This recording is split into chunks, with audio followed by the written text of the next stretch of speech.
अब हम करेंगे मैकेनिकल प्रॉपर्टी ऑफ सॉलिड की एनसीईआरटी एग्जाम्पल प्रॉब्लम्स। तो फर्स्ट प्रॉब्लम है हमारे पास, the modulus of rigidity of an ideal liquid is. Modulus of rigidity हमारे पास होता है शेयर स्ट्रेस बाय में शेयर स्ट्रेन। शेयर स्ट्रेस होता है tangential force per unit area. Per unit area कितना आपका टेंजेंशियल फोर्स लग रहा है, पर जो लिक्विड होता है उसके तो कोई पर्टिकुलर शेप नहीं होती, तो उसके ऊपर तो हम टेंजेंशियल फोर्स लगा ही नहीं सकते। तो इस केस में जो हमारे पास टेंजेंशियल फोर्स नहीं है तो शेयर स्ट्रेस भी नहीं होगा और मॉडुलस ऑफ रिजिडिटी की वैल्यू हो जाएगी 0।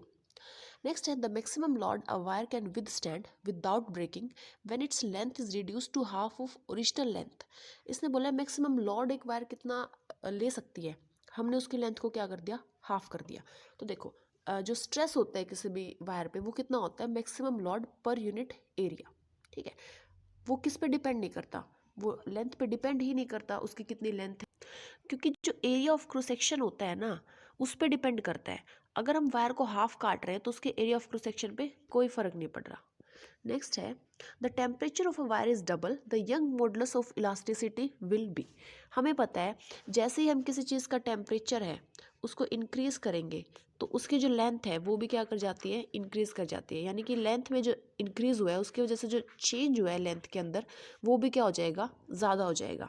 अब देखो यंग मॉडुलस क्या होता है अपने पास, स्ट्रेस बाय में स्ट्रेन। स्ट्रेन क्या होता है, change in length by original length. Original length as it is है, बट टेम्परेचर बढ़ाने की वजह से जो चेंज इन लेंथ है वो क्या कर जाएगा, इंक्रीज कर जाएगा, और जो हमारा यंग्स मॉडुलस है वो क्या कर जाएगा, डिक्रीज कर जाएगा।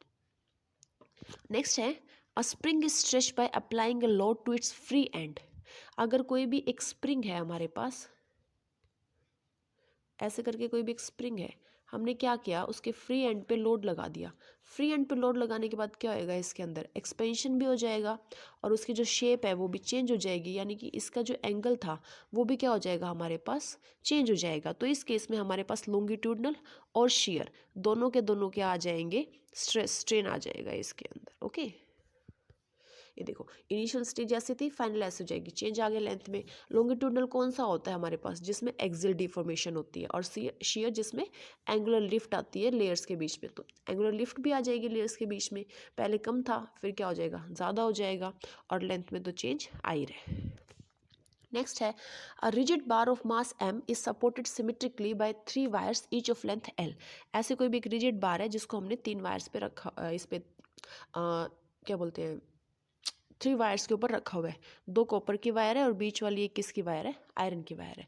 The ratio of their diameters each is to have the same tension is equal to. हमें क्या बताना है, क्या रेशियो आएगा उनके डायमीटर्स का। अब देखो यंग मॉडुलस क्या होता है हमारे पास, फोर्स पर यूनिट एरिया, ठीक है, और इनटू में डेल्टा एल बाई एल।